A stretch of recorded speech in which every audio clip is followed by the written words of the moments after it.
In today's video, I'm going to teach you how to scale objects in Autocad effectively. Whether you're a beginner or just brushing up on your skills, understanding how to scale your objects precisely is essential in planning and designing with accuracy. Let's begin by selecting the objects you want to scale. Simply click on the object or objects. It's important to visually ensure that you've selected everything you intend to resize, as missing even a small item might affect the overall proportions or design of your project. Next, navigate to the Home tab, which is your primary destination for most design modifications. Within this tab, you'll find the Modify section. Here, look for the option labeled Scale. This button will help you initiate the scaling process in a straightforward manner.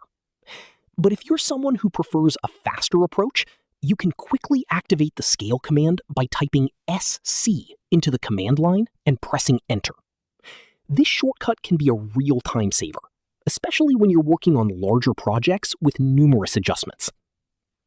Once you've engaged the Scale function, the next step is to choose a base point. This base point acts as the anchor for your scaling operation. You can use your mouse to click on a point within your selected objects. The choice of base point can drastically impact your final outcome, so select it strategically to retain the intended orientation and position of your design.